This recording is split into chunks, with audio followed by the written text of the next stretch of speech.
Indonesia. Assalamualaikum warahmatullahi wabarakatuh. Di sore hari yang berbahagia ini, izinkan The Brondol menjawab pertanyaan dari sahabat The Brondol adalah, Pak Pandi, ketika tetangga saya itu menanam dura atau tanam bibit cabutan ataupun bibit abal-abal, sementara kita itu nanam bibit bersertifikat, apakah akan berpengaruh terhadap produksi kita atau tidak?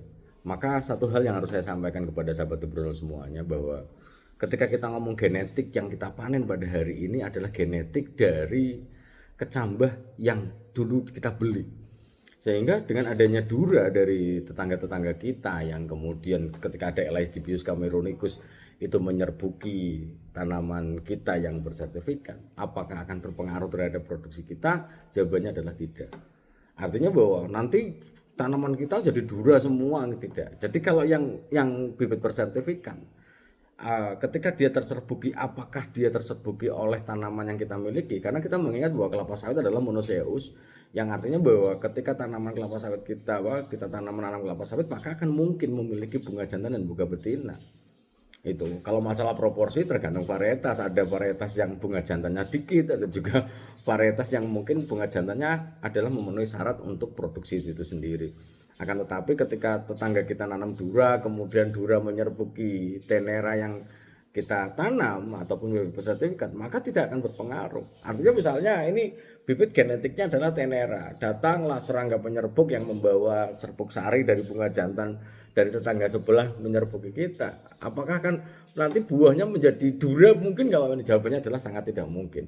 Karena sekali lagi bahwa tandan buah segar yang kita panen adalah hasil dari genetik dari kecambah yang kita beli, tetap tenera. Artinya walaupun siapa yang menyerbuki tetap akan menjadi tenera. Itu kecuali tanaman yang kita miliki ataupun tenera yang kita miliki ini yang kita tanam, kemudian dia akan menghasilkan brondolan, maka brondolan yang nanti ini ketika ditanam dan akan menghasilkan kedepannya, maka bisa jadi bahwa akan menjadi perpaduan indukan dari yang kita miliki dengan apa yang menyerbuki. Sehingga tidak ada masalah, karena ini mungkin menjadi khawatiran sahabat-sahabat petani kelapa sawit di Indonesia yang bingung, wow, Papa ini kita punya tetangga jangan menanam yang abal-abal, nanti sawitku berpengaruh. Jawabannya adalah tidak berpengaruh gitu. Tapi malah justru kadang-kadang malah sebaliknya, dengan adanya tetangga kita dura, justru malahan pembentukan bunga jantannya cukup banyak, sehingga apalagi nanam dura, serangga penyerbuknya banyak, kemudian serbuk sarinya bagus, malah kadang-kadang nyerbuki tempatnya kita, nggak ada masalah. Jadi tidak akan menjadi sebuah penghalang produktivitas tanaman kita. Nah, di sisi lain sahabat Brondol semuanya, yang menjadi concern kita di dalam penanaman bersertifikat adalah kembali lagi, kalau bunga jantan mungkin muncul hanya beberapa yang nanti akan menyerbuki tanaman kelapa sawit yang kita miliki. Kalau memang jumlahnya besar, ini akan menjadi masalah yang besar. Karena kalau proporsi kita bunganya jantan banyak, akan menjadi tandan buah yang kita panen menjadi sedikit, atau kebalikannya. Kalau kita betina semua, nggak ada jantannya juga akan menjadi masalah. Karena balik lagi, brondolan yang terbentuk, sekali lagi buah atau brondol yang terbentuk adalah ketika dia besar dan bagus adalah perkembangan dari bunga betina yang nanti akan terserbuki. Kalau jika tidak terserbuki, ya ini akan menjadi masalah yang besar. Jadi ketika kita punya tanaman kelapa sawit yang nggak ada bunga jantannya juga akan menjadi masalah yang cukup pelik bagi kita. Ciri-cirinya bunga jantan kita memang sedikit, salah satunya adalah terbentuknya tanduk atau duri-duri yang cukup panjang. Duri-duri yang cukup panjang, Parthenocarpi. Dan sekali lagi sahabat Brondol, banyak orang yang mengeluh, Pak Pendi, tanaman kelapa sawit saya itu buahnya gede-gede, tapi kok tonasinya nggak naik-naik. Lah ini yang harus saya sampaikan. Tandan buah segar adalah tersusun dari spikelet. Misalnya sebuah batang seperti ini nanti akan nempel brondolan sampai ke bawah. Apakah dia tersusun 4 brondolan ke bawah, 5 brondolan ke bawah, atau 6 brondolan ke bawah? Semakin besar, semakin panjang, dan semakin jadi sampai ke bawah, jelas akan menjadi berat. Namun ketika dia besar dan penyerbukan hanya dilakukan oleh angin, bisa jadi bahwa penyerbukan hanya terjadi pada brondolan-brondolan di permukaan. Dalamnya adalah Parthenocarpi atau brondolan yang terbentuk bukan akibat dari penyerbukan. Jadi dia brondolnya kecil-kecil. Misalnya kita ada 4, 1, 2, 3, 4, 5, 6, 7, 8 misalnya sampai ke 8 saking gede gitu kan. Akan tetapi yang terjadi hanya 2 saja. Maka dalamnya itu kayak semakin agak berongga. Sehingga inilah yang menyebabkan beberapa tanaman kelapa TBS yang kita panen cenderung ringan. Maka sahabat benar semuanya, bahwa kita memang sudah dikategori Allah serangga penyerbuk yang namanya Lesdibius cameronicus. Ketika serangga penyerbuk ini ada, sekali lagi bahwa di Sumatera kita butuh cukup relatif sedikit dibandingkan di Kalimantan. Akan tetapi tetap wajib ada. Kalau tidak ada akan menjadi masalah.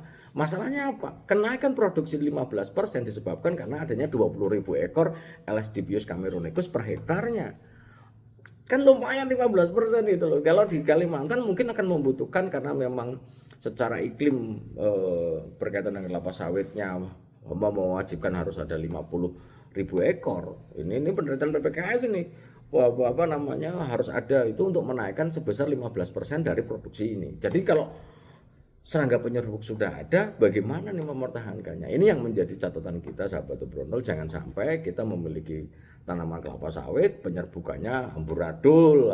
Nah, beberapa kasus yang ada pada tanaman kelapa sawit kita, bunga jantannya ini malah tidak terbentuk dengan sempurna.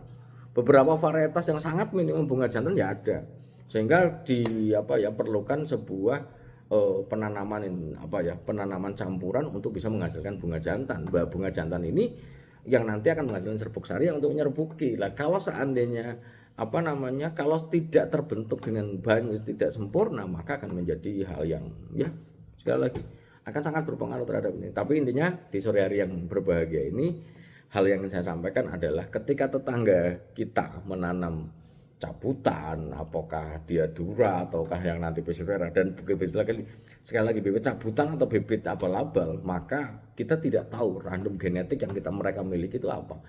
Karena kita nggak tahu namanya random, cacak, apakah dia dura, apakah dia persifera, ya mungkin terjadi.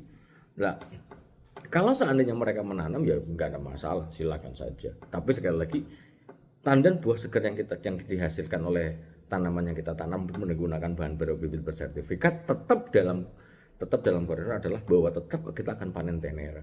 Jadi tidak berpengaruh kepada mereka, malah justru kita menyuruh mereka untuk menanam menyemupuk dengan sehingga serbuk sarinya banyak bisa membantu tempat kita. Karena ada beberapa varietas yang bibitnya bersertifikat menghasilkan serbuk sari yang relatif sedikit karena bunga jantannya sangat sedikit. Ini juga akan menjadi hal yang cukup konsen kita sebagai petani. Jangan sampai kita malah nggak punya bunga jantan. Itu saja sih yang dapat saya sampaikan di kesempatan di sore hari ini. Terima kasih, salam sehat buat kita semuanya dan salam planter Indonesia. Assalamualaikum warahmatullahi wabarakatuh.